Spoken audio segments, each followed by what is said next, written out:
The Selfish Path to Romance. Download Chapter 1 for free at drkenner.com and at amazon.com. I recently read a book, Loving Life, and with me now is the author of this book, Craig Biddle. Craig, welcome to the show. Hi, welcome. Oh, it's wonderful to have you here. Craig, Loving Life, I think of the title of that book, and imagine that I'm a housewife. And I'm sitting home and I'm trying to enjoy my life, and I putter around in the garden and do a few things. But I got to tell you, I am depressed, I'm bored, and you've written this book, Loving Life. What are one or two ways in which I could benefit from your book?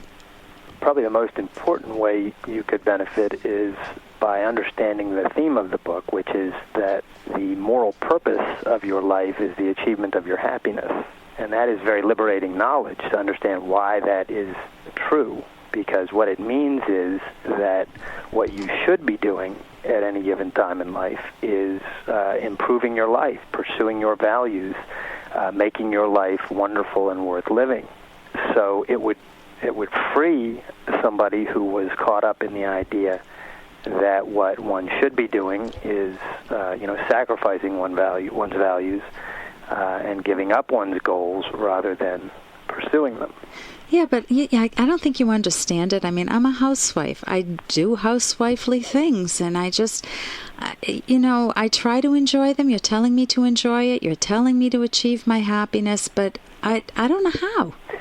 Well, I thought this is what's supposed to make me happy. I always dreamed of being a housewife, but I'll tell you, it's dull and boring.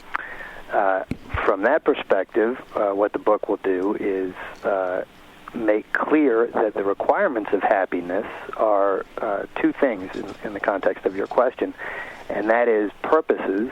You've got to have life-serving goals that you plan and pursue, and you've got to have principles by which to pursue them.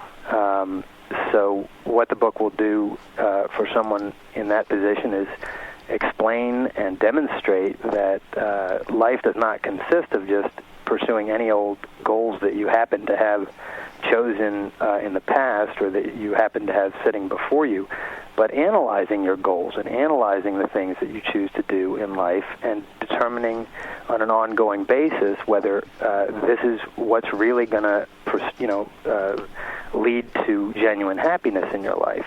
But that sounds so boring. I mean, if I have to sit and analyze goals, it just sounds dull. And I don't get what you mean by principles. Well, let's concretize it a little bit. If you find yourself gardening, and this is something you've been doing on an ongoing basis, and you're bored by doing it. If I see another marigold, I'm going to eat it. Yeah. So, in life, at any given time, we're doing one thing and not all the other things that we could be doing. Life is limited in that way. So the question is, if you're bored gardening, why on earth are you continuing to do this? And what my book would suggest is that you take account of your other alternatives in life. You need to introspect and you need to extrospect. You need to look inside at the things that are important to you. So what questions should I ask myself? You should ask yourself, what if I could be doing anything other than gardening? What would I like to be doing right now? I would love to be a dancer. There you go. Now, take a concrete goal like that. But my husband doesn't dance. How am I going to do this? That's your husband's choice, and you ought not be dictated by your husband's choices. If you want to dance, you can ask your husband if he'd like to go pursue this with you, but if he doesn't want to do that, and that's something that really means a lot to you in life, I suggest setting some time aside to go investigate. If you are talking about, ballroom dancing, go check out, look in the yellow pages, check out the local organizations that provide that. If you're talking about ballet dancing or salsa or whatever. Or tap dancing? Or whatever, whatever suits your fancy there. The thing to do is investigate. You can't act on something if you don't know the first thing about it.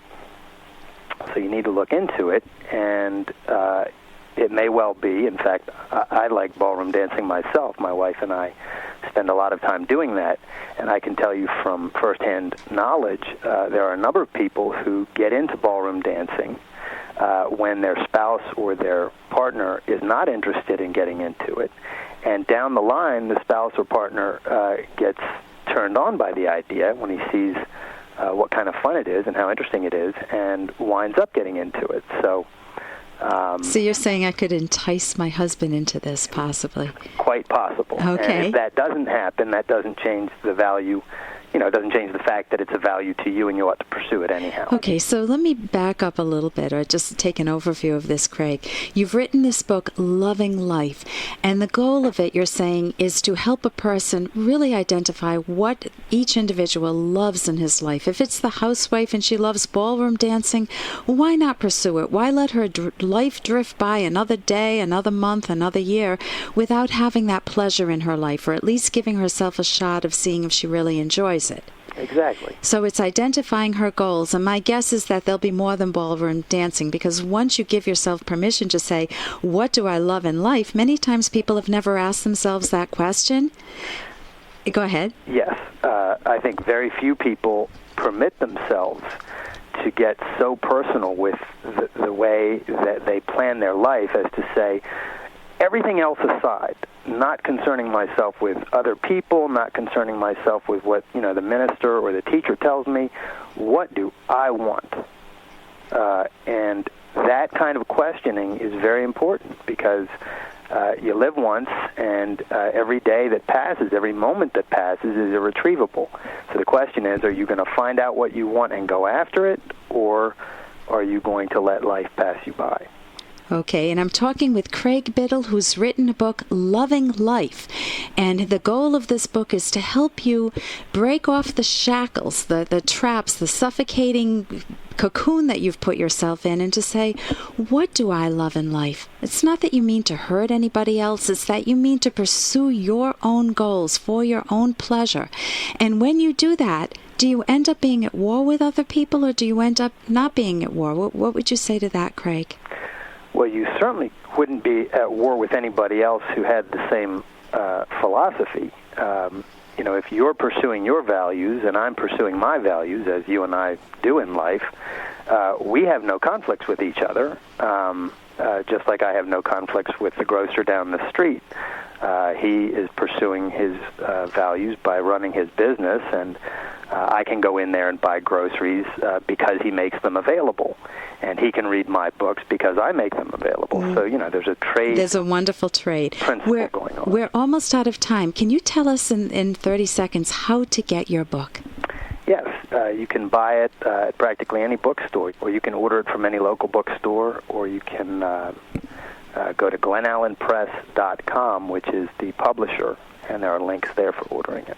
Okay, and the book again is Loving Life by Craig Biddle, and it's the type of book you would want to get yourself if you're just feeling down in the dumps and you don't know what mistakes you've made in your life, what errors you've made, and what's within your control, what's not within your control, and how to put your life back together, and as you say in one chapter, to live purposefully, to really enjoy your life, to milk it for all it's worth, so you don't get at the end of your life and have that very sad situation of saying, oh my God, I missed out on my own life. For more Dr. Kenner podcast, go to drkenner.com and please listen to this ad. Here's an excerpt from The Selfish Path to Romance by Dr. Ellen Kenner. Suppose you've caught your wife in so many lies and she's broken so many promises that you can't believe anything she says. Or you discover your husband is cheating on you, spending money on things you had agreed to decide on jointly, and only pretending to look for a job. What does dishonesty do to romantic love? It kills it. What do flaws like this in your partner do to your sense of feeling visible, valued, and cherished? Can you trust or feel emotionally close to your dishonest partner? Could you desire intimacy with a person with a bad moral character? You might be thinking, but I have a friend whose husband is a cheat and she loves him anyway. Is this love or dependency? Perhaps fear keeps her in the marriage. I'm afraid to be alone or on my own. Or self-contempt. He's all I deserve. Whatever it is not a happy, intimate, romantic relationship. You can download Chapter 1 for free at drkenner.com, and you can buy the book at amazon.com.